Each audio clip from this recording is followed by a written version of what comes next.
Assalamualaikum dan salam sejahtera. Pulau Haba Bandar atau lebih dikenali sebagai Pulau Bahan Bandar adalah kawasan bandar atau metropolitan yang ketara lebih panas dari kawasan sekitar atau luar bandar yang diakibatkan oleh aktiviti manusia. Pulau Haba Bandar mempengaruhi morfologi bandar terhadap parameter iklim dan cuaca semula jadi, terutamanya di kawasan terbina yang mempunyai suhu yang tinggi berbanding kawasan sekitar. Fenomena Pulau Haba Bandar ini mula dikesan oleh ahli meteorologi kira-kira 1,5 kurun yang lalu menurut Howard 1833.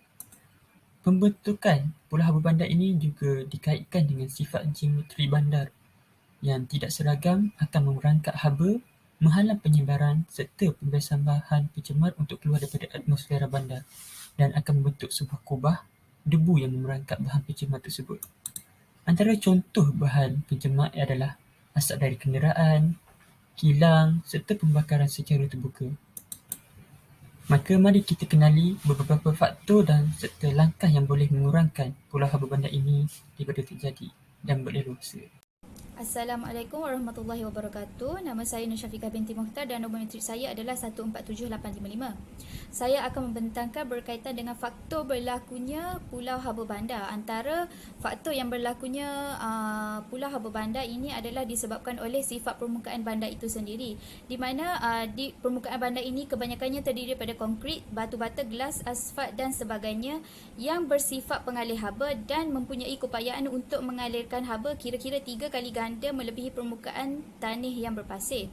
Kesannya lebih ketara pada waktu siang dan petang, manakala pada waktu malam pula bahan ini mampu mengeluarkan haba pendamnya ke atmosfera dan akan meningkatkan suhu minimum di persekitaran.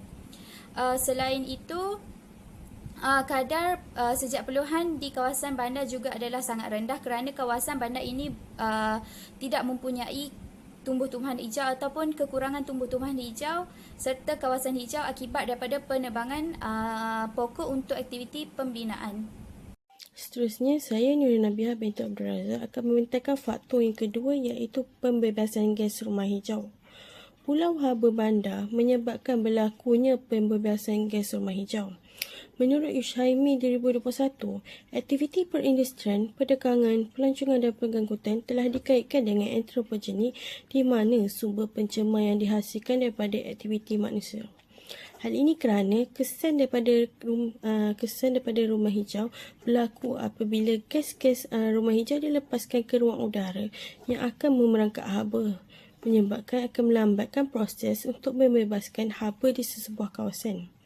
Selain itu, penggunaan tenaga seperti penghawa dingin juga dapat meningkatkan pengeluaran gas CFC dan ia juga dapat meningkatkan kandungan gas rumah hijau di ruang atmosfera.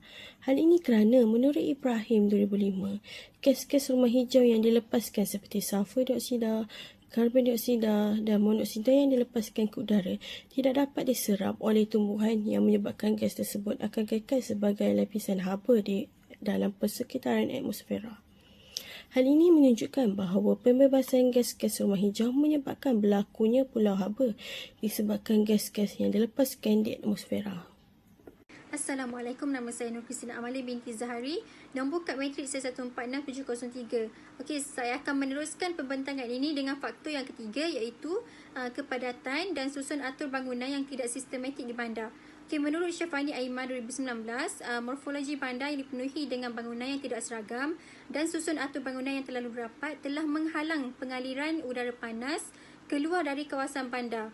Okey, keadaan bandar yang dibangunkan secara rapat-rapat telah menyebabkan pergerakan angin dihalang oleh bangunan sehingga menyebabkan pengaliran keluar haba terlalu terhad.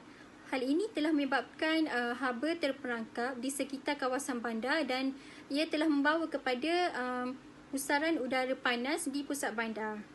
Antara cadangan bagi mengurangkan kesan Pulau Haba Bandar adalah dengan meningkatkan kawasan hijau ataupun zon pemampan. Kewujudan lebih banyak kawasan hijau ini akan dapat meningkatkan proses sejahatan di kawasan bandar dan dapat mengurangkan kadar penyimpanan haba pendam oleh bahan-bahan binaan. Oleh itu, keadaan persekitaran di bandar ini akan menjadi lebih sejuk apabila kadar kelembapan udara tinggi.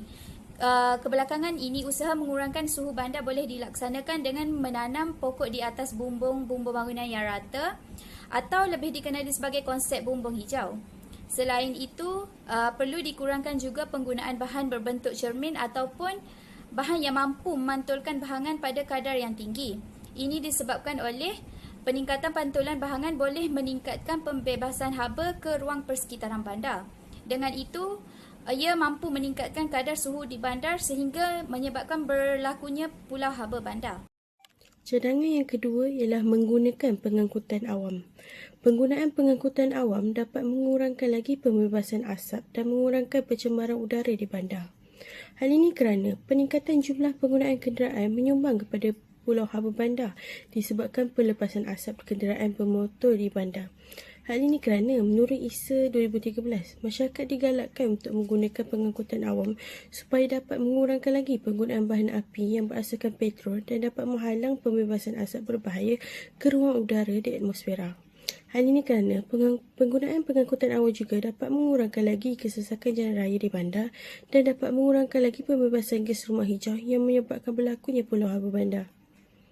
Okey, cadangan yang terakhir dalam usaha mengurangkan fenomena pulau haba di bandar adalah melalui perancangan bandar yang sistematik, di mana melalui langkah ini kita dapat mengatasi masalah kepadatan bangunan serta kesesakan penduduk di bandar. Okey, menurut KIBER 1969, perancangan bandar ini adalah satu seni dan sains dalam mengatur kegunaan tanah dan kedudukan bangunan serta laluan komunikasi bagi memastikan tahap ekonomi, keselesaan dan keindahan dapat dicapai semaksimum yang mungkin.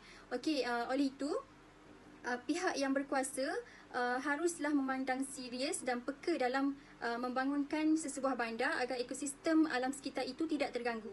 Okey, perancangan bandar yang sistematik ini dapat menyumbang kepada kehidupan masyarakat yang sihat, selamat dan selesa serta dapat meningkatkan kualiti alam sekitar. Jadi jelaslah di sini kita boleh lihat bahawa melalui cadangan ini ia dapat mengurangkan fenomena pulau haba yang berlaku di bandar dan sekaligus dapat mewujudkan persekitaran bandar yang kondusif dan selamat kepada masyarakat. Secara kesimpulannya, masalah pulau haba bandar ini wajib diambil perhatian dengan sewajarnya oleh pihak yang bertanggungjawab seperti penilaian impak alam sekitar EIA dalam membuat perancangan guna tanah yang menyeluruh serta pengawalan penilaian dan memberi pendidikan kepada masyarakat. Oleh itu, marilah sama-sama kita membendung pulau haba bandar ini agar masalah ini dapat dikurangkan.